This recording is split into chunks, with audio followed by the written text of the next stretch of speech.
a passionate instigator and dynamic problem solver. Dr. Kevin Ross Emery, the host of the Dr. Kevin Radio Show, will be taking you outside the box, behind the curtain, and identifying the load of BS we are fed every day. And now, Dr. Kevin.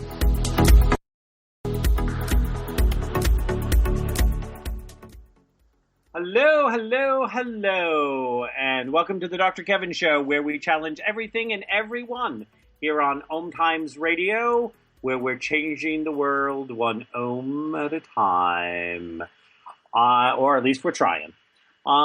Tonight's guest, I'm going to be introducing in a few minutes. As those of you who come back every week know, we start with a little bit of a hot topic, and then we bring our guest in, and we see if we can roast him on that hot topic, and then we put him through his paces. We'll get to him in just a minute. But for those of you who are new, I invite you to come to facebook.com/MyDrKevin.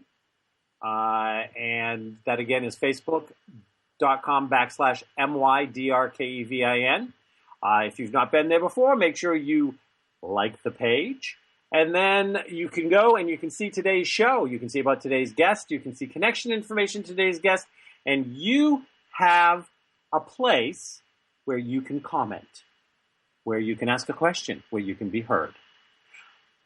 The way to change the world is to get up, speak out, and take action. The world does not change by passively listening while you still stay Velcroed to your computer chair seat or watch your TV. This is your invitation to get in front of our listening audience, to take today's guest and ask them some questions and get some answers, to be heard and to make a difference. Difference happens when people participate. You are being invited to participate. And if you don't participate, never let me hear you complain about the condition of the world, because you are responsible for it because of your apathy. That's the way things roll on the Dr. Kevin Show. So, today's hot topic, I chose this, and I usually don't do this. I hand chose this for this guest. If you listen carefully, you can hear him saying in the background, oh no, what did I get in trouble with? So I recently came across this, and I was originally, I was brought up in Maine. I consider myself a Mainer in a lot of ways. I mean, that's where I was, all my early years were spent, and it's definitely where my heart is, Maine, New Hampshire, this area of the world. But I went through Maine. Maine started me. So I keep a little bit of a loop of what's going on, even though I don't live there anymore, but I've lived there many times. So there was this thing about 9,000 people losing benefits in the state of Maine because of a shift. But the shift, as far as I could tell, and I looked at it, I'm not going to say I researched it deeply, but when I looked at it, it was because they were not participating in it. You must volunteer so many hours a week if you're going to get certain social services like food stamps or some types of welfare or things like this. So, of course, I got up on my liberal horse first and got all outraged that all of these people who, are without jobs, and there's obviously some employment issues in the state of Maine and the economy's been tough, and that we take food out of their mouths. But then I got on my other horse and said, well, 20 hours a week, there's a lot of stuff that could be done. There's a lot of places that need volunteers. And shouldn't you contribute something if you're going to be on the dole, as it's been called before? If you're going to get some money, should you not be putting something to it? I investigated a little bit. This is why it's a hot topic. It made me a little hot under the collar to think that 9,000 people, which, hey, there's nobody in Maine that pays taxes that's happy about the tax bill they're paying. That saves some money. The question is, what's it going to be used for? And why are these people not willing to volunteer? Or is there another side of the story? What I do want to do is I want to introduce today's guest. I picked this topic for him, and it would have probably been my hot topic anyways, because it just came under my radar in the last week or so. Today, I'm interviewing Representative Andrew McLean.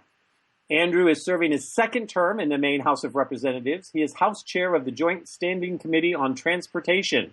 So maybe he's got plans. Maybe he's going to take these 9,000 people, put them on a train, and ship them out of Maine. I don't know. We'll find out. He also works at the University of Southern Maine as a student affairs administrator. You get paid for affairs? I thought that was in Italy. Andrew is originally from Rochester, New Hampshire, and moved to Maine about 10 years ago. He earned a master's degree in public policy from Muskie School of Public Service and was appointed 2009 by Governor John Baldacci to the Maine Commission for Community Service. So he knows about volunteer programs, a position that he held until elected in the legislature in 2012. He's very active in the community, enjoys biking, gardening, hiking, and playing the piano. He lives in Gorham with his husband, Kyle. You can find him on Facebook.com/Andrew John McLean. That's Andrew John McLean. But if you go to My Dr. Kevin on Facebook, you will see all of this and a place to click through. Are you there? I am here. So I chose a hot topic, especially to roast you with. Yes. So enlighten me. What's the story with these 9,000 people? And should they be getting it or should they be working? And is there something wrong with having to work for money you're getting from the state? What are your thoughts? Sure. Well, this is a topic that we've talked a lot about. I spend a lot of time talking to voters in my district, and a lot of them have concerns about welfare. And, in my view, as Bernie Sanders says, being poor is very expensive. And in my view, I think we don't take enough time to think about what it's like for people who are on welfare. And there are certainly problems with the system, and there are people who abuse it. And shame on the people who abuse the system, because there are genuinely people who need help and assistance. But we have to make sure that system is working well, it's working effectively, and that all of our tax dollars are being used appropriately.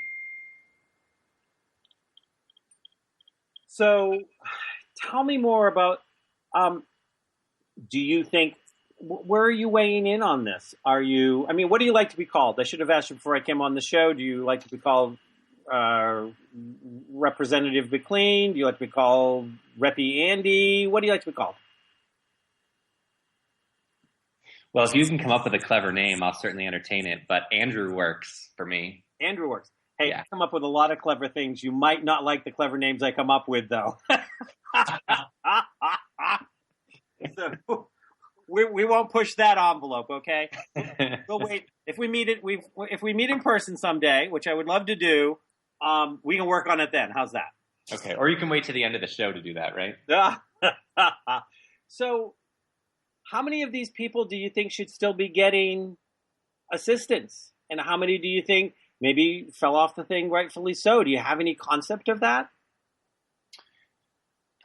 Well, no, I'm not sure, not knowing the topic that we were talking about, I didn't do any research into this particular issue, but there are different types of welfare programs. So there's SNAP. It's an acronym that stands for Supplemental Nutrition Assistance Program, which is basically food stamps. There is the TANF program, which is essentially a cash benefit that people get to pay rent or other really critical items that they might need. So there are different types of programs, and I'm not sure where this 9,000 people are coming from. But what I will say is that I think people around the world have probably heard of our governor here in Maine. And, one of his big issues is reducing the number of people on welfare. But, back in the 60s, we went through a program where we were redoing a lot of our downtowns. Johnson's War on Poverty. He would wipe out all the slums in some of our big cities. Well, just because you wipe out the homes and the slums and move the people in poverty to different places doesn't mean you're eliminating poverty. So just because we're taking people off of the welfare rolls doesn't mean we're eliminating poverty or eliminating the need for assistance. So it's really important that we get down to the root of the problem, which is, why are people in poverty? Why do kids not have enough to eat? Why do people not have adequate health insurance or the ability to go to a doctor? Why are they making $7 an hour when all that gets people for an annual salary is $15,000 a year? That's not livable. I think these are the questions that we should be answering, and not why are a certain number of people getting a $50 a month assistance for their rent or to buy food for their family. That's just my view. Well, And I'm absolutely not going to disagree with the part of what you're saying that says there are much bigger questions we need to ask. Because there are bigger questions. And there are answers that really do fall into the category of, if you follow the money, you'll find out why we have such a poor distribution of wealth in this country. If you follow who's making it and who's got power in places they shouldn't be allowed to have power, you'll find out why some people literally have the deck stacked against them and are disenfranchised. I don't argue that point at all. I was a little, I'm of two minds. I mean, my father was born and brought up in Maine, grew up in Pittsfield, Maine, which is certainly not, we're not talking about a wealthy seaside village there. Mm-hmm. We're talking about a place where there's a lot of poverty conscience, and he grew up during the Depression. But he worked on the food stamp program in Massachusetts. It was as the last thing he did in his life as an undercover agent, and was closing down places that were buying food stamps for 50 cents on a dollar so people could go spend the money on something other than food, and got shot at many times running around Boston following up on this. So, I'm of two minds where, on one hand, I don't think it's unfair to say, if we're going to give to you, there should be some kind of give back. On the other hand, I don't think people should be starving when we're throwing away food in this country. And we could spend the whole show talking about all the larger questions, but this is the one that was my hot topic. Are we taking the food out of people's mouths that really are working very hard and deserve it? Sure. Or are we going after people who are screwing the system, because there are a lot of them out there as well? And here's our break song. We'll be back in a minute. We'll start the next part of the segment. If you have any closing comments, though, you'll be able to give them when we get back. We'll be right back here on the Dr. Kevin Show.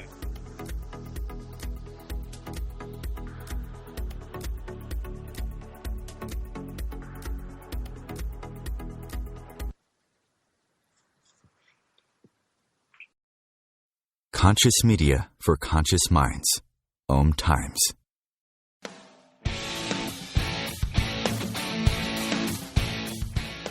Looking for inspiration? Want to be inspired? Not sure where to go? Find Mark and Kim every Wednesdays at 3 p.m. Eastern on Inspired Living. Topics will elevate consciousness and range from metaphysics to the human and social experience and all things spiritual. Welcome to an inspired community that offers support, encouragement, and new ways of thinking. You are the inspired and the inspiration.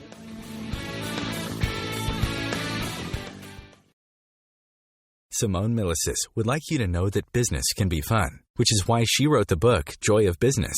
What if you could have the joy of business rather than the stress and struggle? Most of the time, the only thing stopping you from a thriving business is you. In the Joy of Business book, Simone gives you access consciousness tools and pragmatic ways to get out of your own way and to create the business, life, and living you know is possible and beyond what this reality says is achievable. Business is joy. It's creation. It's generative. It can be the adventure of living. You can purchase your copy of the book through Amazon or Joy of Business website, www.accessjoyofbusiness.com. Host your show on IOM FM, the radio network of Om Times Media, one of the more recognized brand names in the conscious community, and is backed by the extensive marketing reach of Om Times. Hosting a show on IOM FM immediately connects you with our extensive dedicated community. Live with medium Lisa Phoenix, Mediumship Messages and Musings, explores mediumship and all things metaphysical. Lisa Phoenix invites you to reach above and beyond your everyday experiences, to explore new dimensions in the spirit world. She will do live readings to connect callers to their loved ones in spirit, shares engaging stories and teachings from her own personal experience, and will have intriguing conversations with other mediums, spiritual teachers, and healers to help you understand the metaphysical world so you can connect to these forces in your day-to-day life. Join your host on this magical and metaphysical journey into the world of spirit every Sunday at 1 p.m. Eastern Time. The future of Internet radio is here. Ohm Times Radio. IOM FM.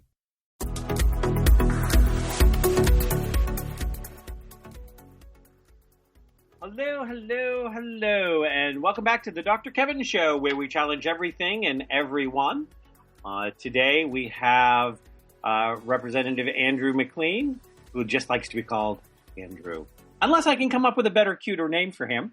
He is doing his second round in the House of Representatives in the state of Maine, where he's out there trying to change the world.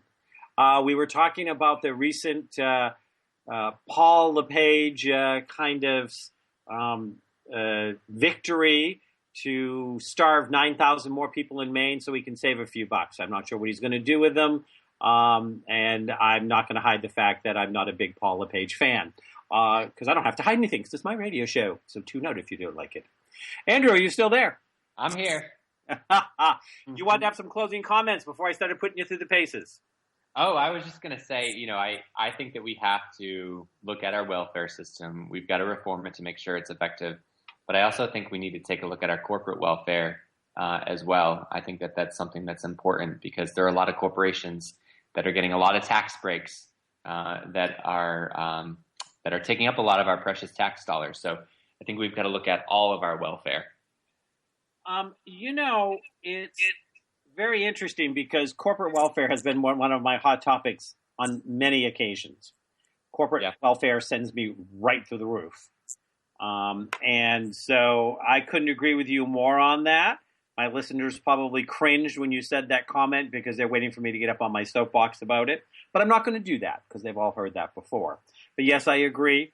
Corporate welfare is disgusting, and we need to look at getting rid of corporate welfare. And of course, I'm a huge fan of getting rid of lobbyists and dumping a till the day you die seat in the House of the National Representatives or Senate. I just think cleaning corpses out of those chairs is just really not good for America. So anyways, moving right along. Now, you have term limits in Maine, do you not? We do. Yes, we do. Yep. We have term limits, and we can serve up to 4 terms, and each term is 2 years. So we can serve up to a maximum of 8 years in each chamber. Do you think that overall Maine has a poverty consciousness? A poverty consciousness? What do you mean by that? I sometimes get the feeling, and it's interesting. I don't get the feeling when I'm in Maine so much from Kittery to Portland. And if you go up a little bit longer and go up around the right on the edge of the coastline, I think that it's a very different thing. But when I go inland, and I don't do it much anymore, but I hit Augusta, and then I head up into Bangor, and I head up to Pittsfield, and I go up even further than that. I really sometimes get the feeling that there's this overall consciousness that we're just simply going to be poor. Money just will not. We're stuck with a hard life. Like there's just no way out. Mm-hmm. Yeah, I can understand that. It's Maine used to be a thriving state. We are one of the largest states east of the Mississippi, and we have some of the most heavily forested areas east of the Mississippi. And our paper mills, there were tons of them back in the 30s, 40s, 50s, 60s, and the 70s. They started their downturn, slide down. And we used to have communities in very rural parts of the state that were thriving because of these mill towns, because of the mills. We don't have that anymore. Our biggest industry is tourism now. So we're relying on that heavily, and most of the tourism does take place between Kittery and Acadia, and most of it is between Kittery and Portland, which is only a 45-mile stretch. So we do rely on tourism, but someone used to describe the mentality of Maine people to me as the beaten dog syndrome. that we've been beaten down so many times that we feel like we don't deserve anything good. We don't deserve anything special. We don't deserve anything spectacular. And I just don't subscribe to that. I think we're an incredible state. It's an incredibly beautiful state. And in most parts of the state, there are tremendous workers that exist. The work ethic is quite strong. So I think we have a lot to offer, but I think we cut ourselves short very often. And we don't think boldly. We don't think big. We don't think long term.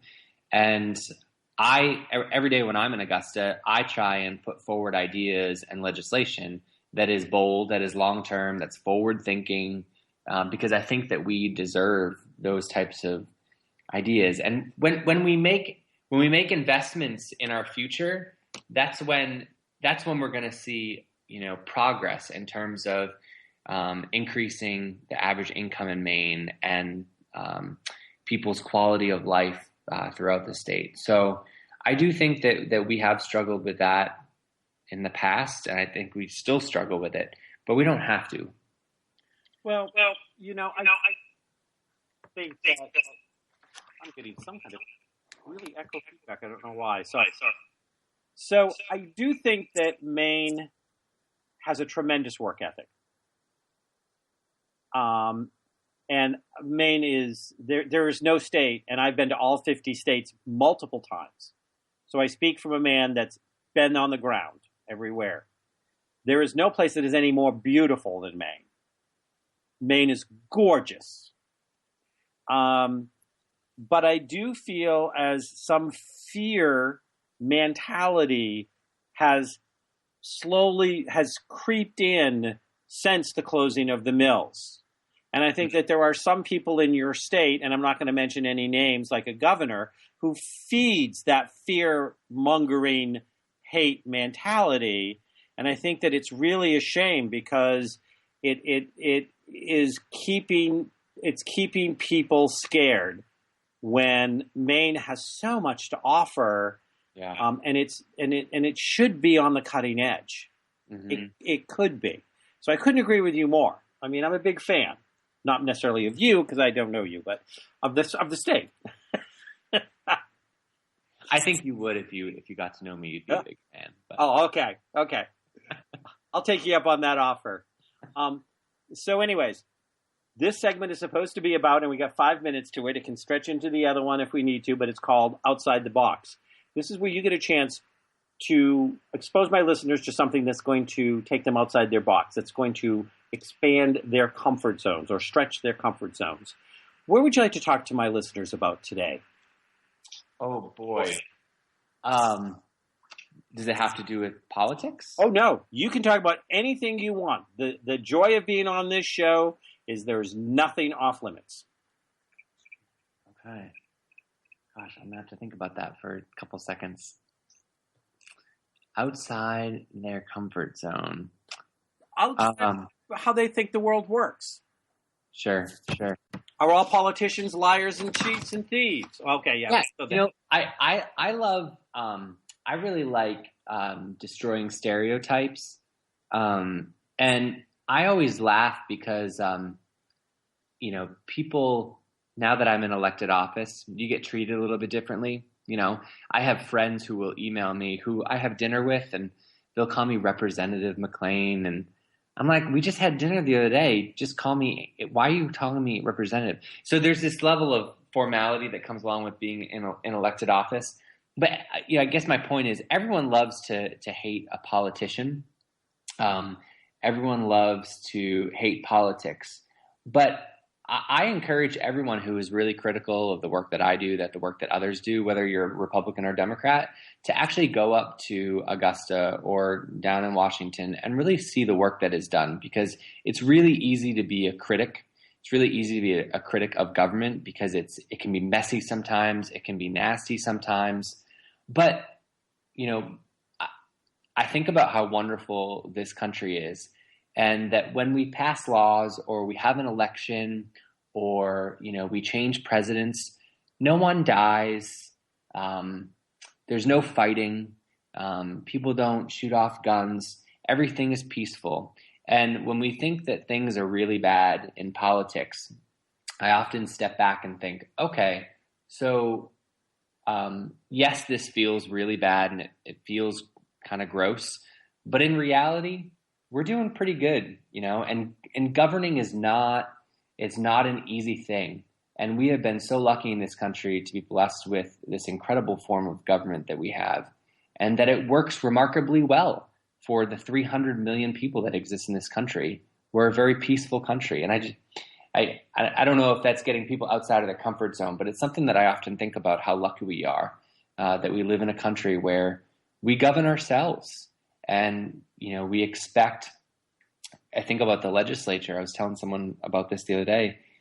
On our committee, on the transportation committee, they expect 13 people to just be plopped down who don't know each other and to figure out transportation policy. They expect the 186 representatives and senators who make up the main legislature to go up there every 2 years. No one knows each other. And you get this, conglomerate of people together, and they're expected to figure out public policy for the state. And in large part, we make it work. It's a little messy sometimes. It can be frustrating sometimes, but in large part, we make it work. And I think that's quite incredible. It says something about human progress. It says something about what we value as a country. So I don't know if that made much sense, but it's something that I often think about, how lucky we are. And yet there are people that question, and it's very different. There are some things that you do in Maine that I would like to expose my listeners to nationwide, because I've bragged about Maine off and on through the years. And one of the things that you guys do, and we're going to be going for a break. The music's going to start at any moment now, and I have no control over it. But when we get back, I want to talk about, for a second, there's the music. I will be right back. I am with Representative Andrew from the state of Maine.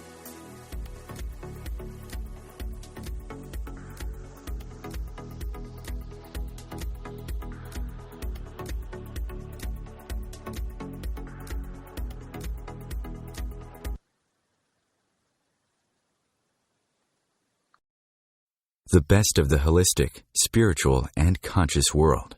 Om Times Radio. IOM FM. Have you bought into the idea that you have to work hard for your money, that business is hard? I will share some dynamic access consciousness tools to get you out of your own way so you can create a business that actually succeeds. Join me, Simone Millisers, on The Joy of Business at 4 p.m. Mondays Eastern.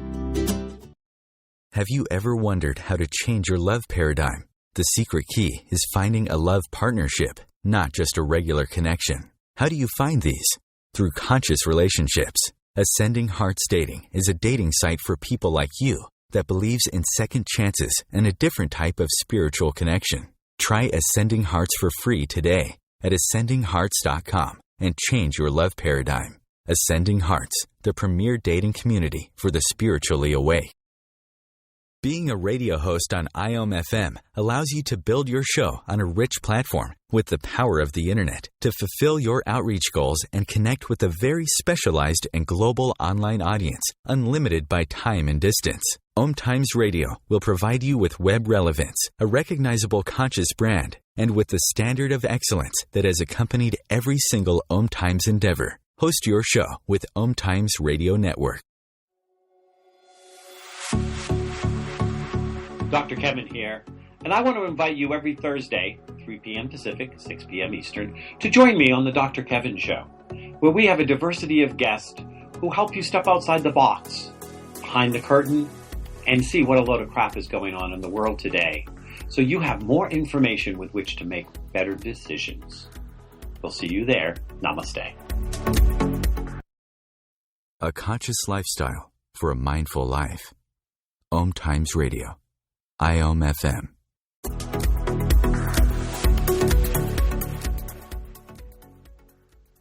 Hello, and welcome back to the Dr. Kevin Show, where we challenge everything and everyone here on Om Times Radio, where we're changing the world one Om at a time. I have as tonight's guest, Reverend Representative, Reverend. You've just been pushed from politics into the pulpit. Same thing, isn't it? No. Well, there's a lot of preaching in both. That's true. And passing of the collection plate. Andrew McLean, who is part of the State of Representatives, he's in his second term in the state of Maine. Vacation land, as the license plate says. Right. So I want to finish up, and then I'm going to take you through the behind the curtain segment. But Maine has a very interesting way about how people running for office can do campaign funding. Is that not true? Yes. I assume you're talking about the Clean Elections program? Yes. This is the one that I have on endless shows said should be the national standard. Would you explain to our listeners how that goes? Yeah, absolutely. Clean Elections is a public financing program that was implemented, I think, in 1996. And it essentially, if you choose to run this way, it essentially provides you with an amount of funds that is generally appropriate for running a state house or a state senate campaign. So what you have to do is you have to get very small qualifying contributions, so $5 qualifying contributions, in order to qualify for the large amount of money. So for instance, I personally don't actually run through the Clean Elections program. I raise my own money. But if I chose to run through the Clean Elections program, I would have to collect $65 checks. And when I collected those checks, I would be able to get the $6,000 in campaign funding that I would need to run for my campaign. Our state house and state senate races are not as expensive as many other states, so you can run them for much less money than you can in other states. But it prevents, or it doesn't prevent, it allows you to run for office if A, you don't have the means on your own to raise the money or put your own money in, and B, if you don't know how to fundraise and ask people for money, it allows you to do that without having to do that. So you can focus on the policy and passing legislation as opposed to asking people for contributions. And so people can't really buy candidates with contributions in Maine. Well, if you choose to run through the Clean Elections program, you can do that, but people can also run traditionally, and traditionally means that they raise their own money. And they can raise as much as they want. Correct. Yep. You see, I think that part of it needs to go away. Mm-hmm. I want to see national elections where we cannot have $1 million donors own a piece of whoever they got elected. Right. I just want everything to be clean election, because if we don't clean it up, and Maine is by far not the most corrupt state in the country, but I'm sure there's some corruption running around up there if I poked around hard enough. It is humanity after all. But on the national level, it's absolutely nauseating. Yeah, it's pretty gross on the national level when you have people who are throwing in tens of millions of dollars into one campaign. It really destroys the ability for people to contribute $25 or $50. So, normally people will contribute $25, $50, or $100 to a candidate they like, and that makes a difference. But when you have, people on the left and right who are throwing in these tens of millions of dollars, it drowns out your small contribution. That being said, I think it is okay to raise your own money, because that's what I do. And what I do is I go out and ask my friends and neighbors to contribute $25, $50, or $100 to my campaign. And I don't think that there's anything wrong with that. But we have gotten to a place in this country where we are spending absurd amounts of money in politics, and people have an absurd amount of influence because of the money that they put into campaigns. Well, absolutely. And so whether you raise it or you go through something like the Clean Campaign Act, if you just said, look, anybody that gets this many people saying go for president, that's running for president, this is all that can be spent on the campaign, and every presidential candidate is going to only be allowed to spend the same amount of money, and nobody can spend money on any president's campaign or they get thrown out of the race. You have one election like that, and our elections would change forever.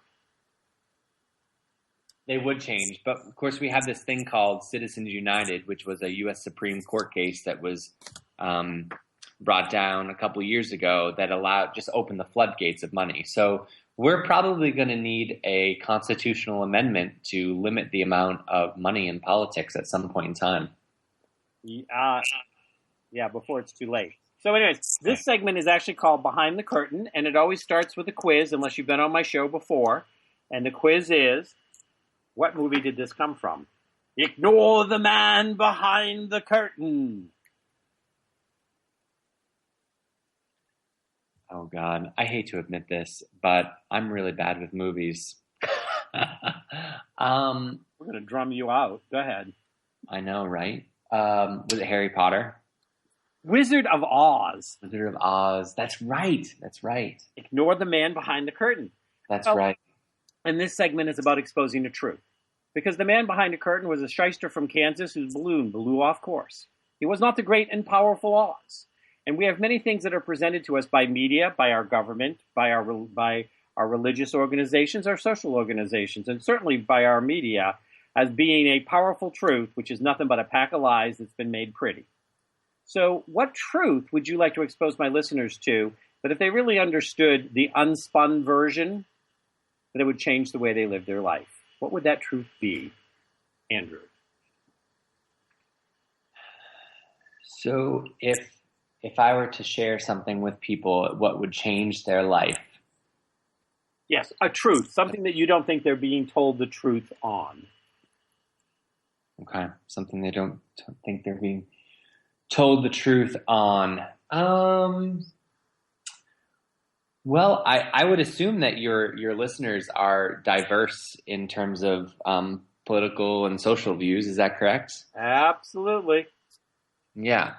So some people have their own truths, right? Yep. Let me think here for a second.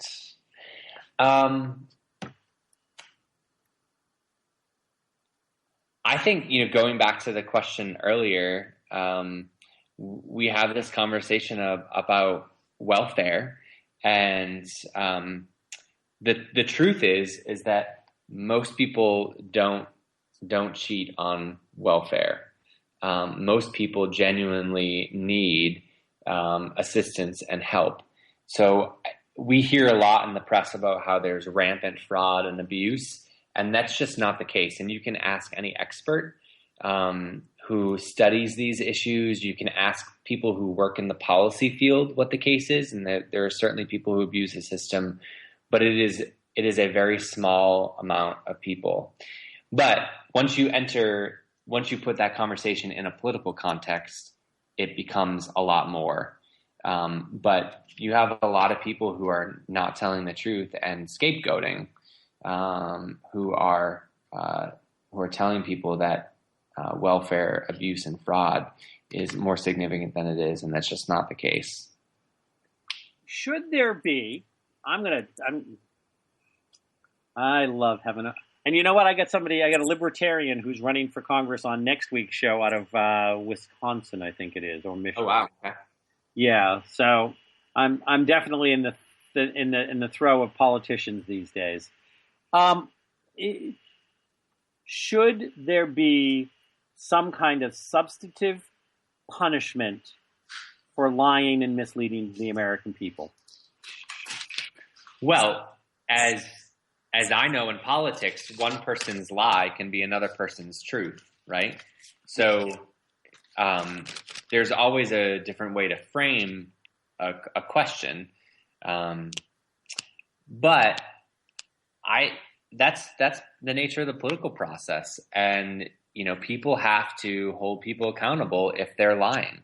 I look at someone like Donald Trump, and the stuff that he is saying is just so horribly offensive, and he's frankly lying about people, lying about a lot of things that he said he's seen, that he's done, and he's getting away with it. So people have to hold politicians and elected leaders and other people, community leaders, responsible if they're not telling the truth. But we all know that some people can get away with it and others don't. Is there a harder, a couple of years ago, my birthday is July 4th. So I'm an independence baby.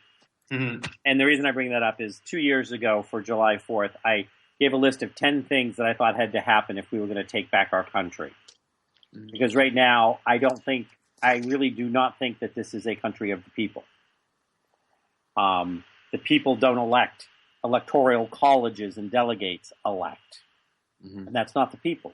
And in the last 50 years, we've had two presidents that had the popular vote.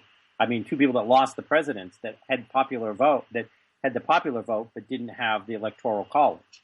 And when you start getting that the movers and shakers and the manipulators are electing our president, then we have lost that this is a government of the people. Mm. And so we have to really look at this. But, I think that there has to be an avenue, short of people covering up each other's butts, because both parties do it.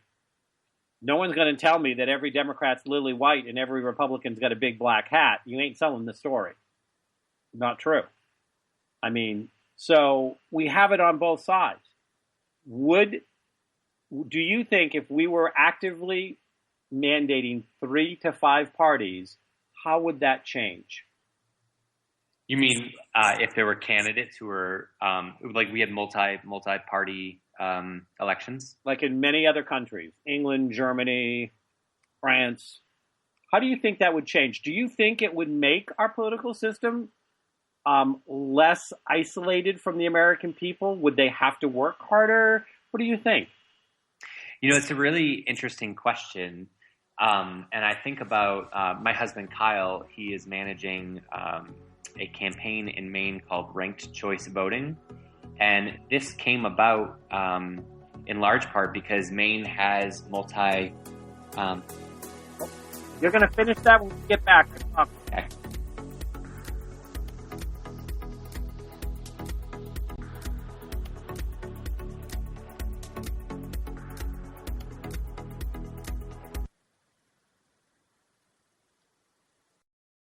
Free your mind with Om Times Radio, IOM FM. Eros Evolution is where sexuality and spirituality meets. Join me, clinical sexologist Martha Tara Lee, on Eros Evolution on Thursdays, 4 p.m. Eastern on Om Times Radio. As difficult as it is to believe, there are places in Africa where human traffickers sell albino children and their body parts for use in magic rituals.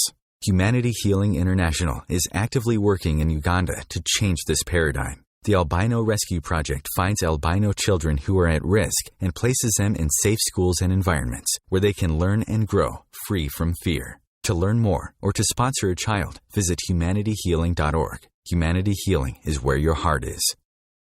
Host your show on IOM FM, the radio network of Om Times Media, one of the more recognized brand names in the conscious community, and is backed by the extensive marketing reach of Om Times. Hosting a show on IOM FM immediately connects you with our extensive dedicated community. Come heal yourself. What is healing? Healing is nothing but connecting with your all-knowing higher self that already has solutions to all your problems and is always there to guide you. Through this show, we help you to connect with that you are and tap into that innate potential you have to transform your life and fly high. Please join me, your host Monica Goyal, every Sunday, 7 p.m. Pacific. Namaste. The future of Internet radio is here. Om Times Radio, IOM FM.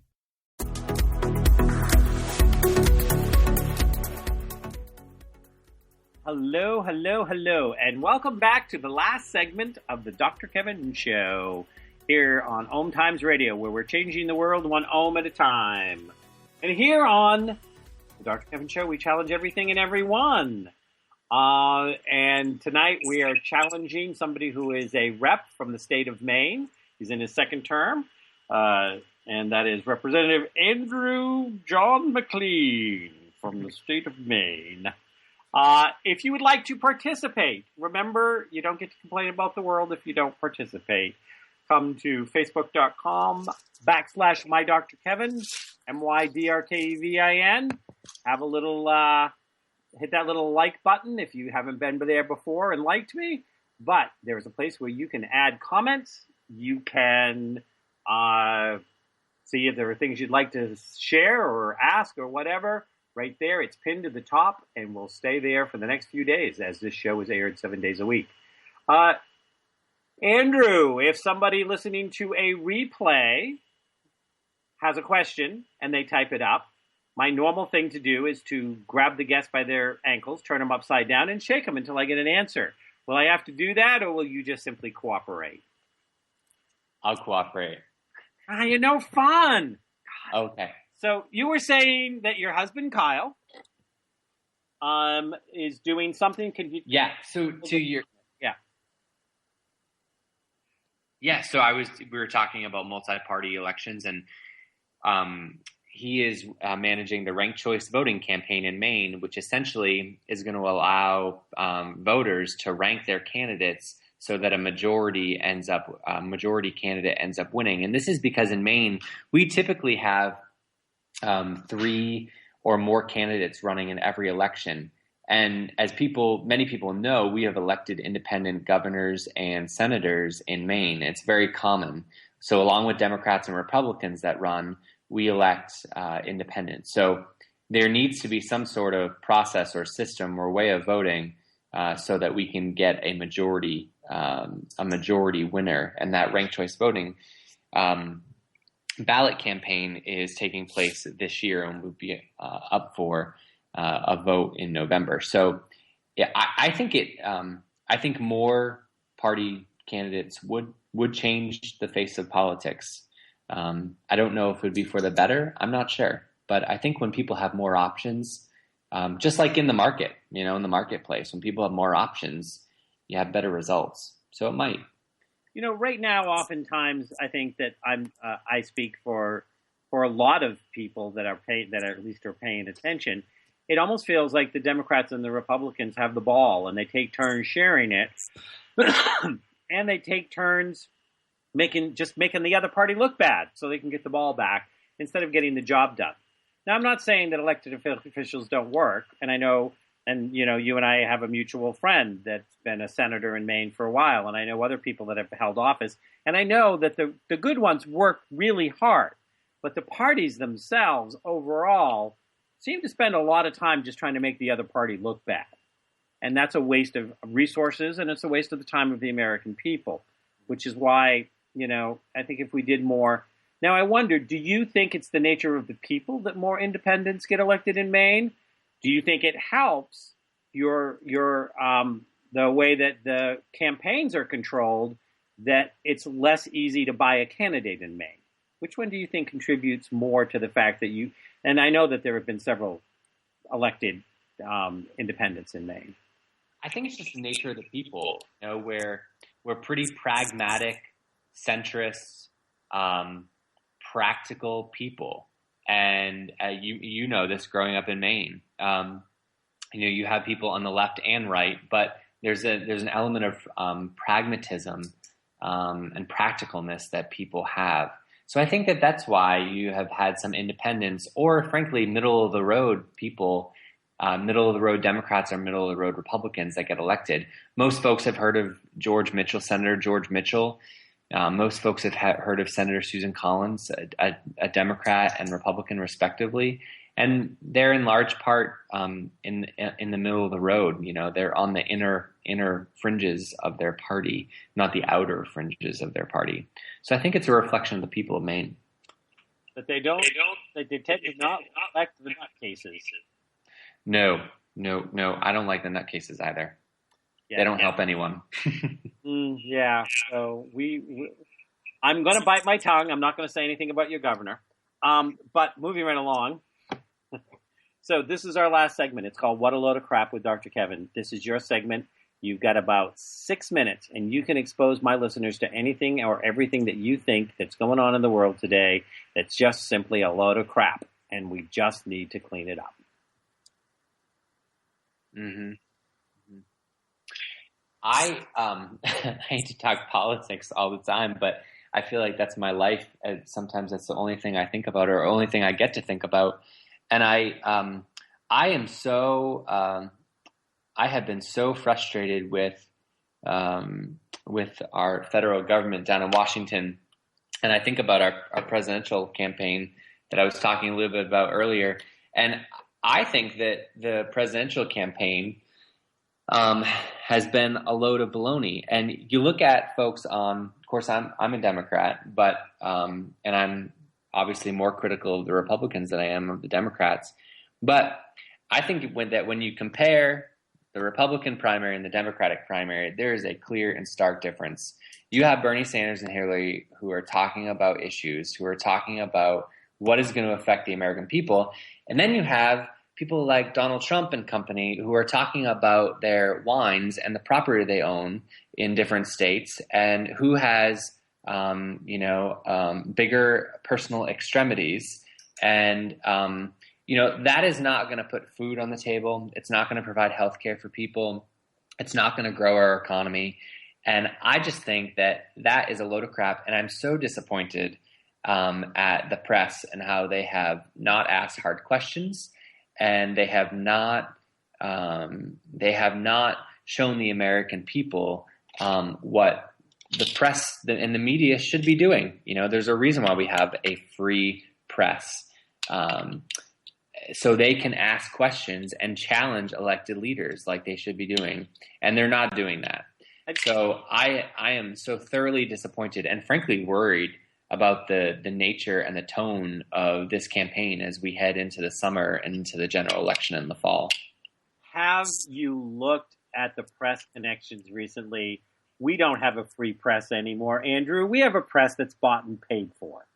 And if they're going to take the biggest shit show, 3-ring circus with a bunch of clowns trying to, basically outdo each other as if they're kids in the hood having a gang war, this sells. Mm. It sells papers, it sells commercials, it sells advertising, and it keeps that the majority of our press has already been tainted. I mean, am I talking Russian here, or do you agree? No, I agree in large part. I think you should have Donald Trump on your show. I think that would be fun. Well, see, the problem would be that, and I'm a big proponent that I think that when it comes time for whoever the two nominations are to do a presidential debate against each other, whether it's, Bernie and Cruz, or whether it's Trump and Clinton or whatever, I really think Jon Stewart should be the moderator of the debate. Oh, I agree with that completely. That would be hilarious. And I think that they should both be sitting on those seats that they used to have at the carnivals. They have a big tub of water, and they get 3 chances to actually answer the question in a way that's actually an answer to the question, or we get to push the button and they get to go fall in the tank. If it's going to be a circus, and I'm going to say this, I have heard Republicans say this as well, not just Democrats. And, and I vote for who I think is the best person. I'm not going to say I don't more often lead probably a little bit more Democratic. But, I see so many Republicans that are just ashamed to say they're Republicans. And you're right, the debates are horrible. I mean, at least Hillary and Bernie are not there taking pot shots. They've probably had some of the highest level debates I think I've ever seen in a political campaign. They're actually talking issues a lot of the time. Yeah, which they should, which is what we're about. We should be talking about big ideas and big things that affect people. And we don't. We get into the weeds. And the way that Trump and company talk, it's just absolutely disgusting. Yeah, it is. And it's an insult to the American people, but it's also a commentary on the American people of how disenfranchised they feel. Yeah. you have those people in Flint, Michigan, and you have those people in, different places, and you have those people in Maine. I've met some of them. Yep. I'm related to some of them. Who are just so disenfranchised, so angry. The increase in violence does not surprise me. And until we figure out this income disparity issue, this wealth distribution issue, until that gets straightened out, we are a powder keg. And what the Republicans are doing are a sign of how short the fuse is in pockets of America. Mm-hmm. We've got to have change. Yep, for sure. But I will also say that, people like Donald Trump and Ted Cruz, those are the people who have been gumming up the works in government. And if people are tired of government not working, it's because of folks like that who have been stalling government and stalling fixes for our water pipes and our roads and our bridges and all these other things. So, they are not the solution for sure. Well, but people see this, and we're almost out of time, and I want to thank you for coming. If you have any last thing, you can go to facebook.com/MyDrKevin. There's a link that goes right to his Facebook fan page. You can find more information. Anything you want to share before the music starts? Yeah, but thanks for having me on. Thanks for being on.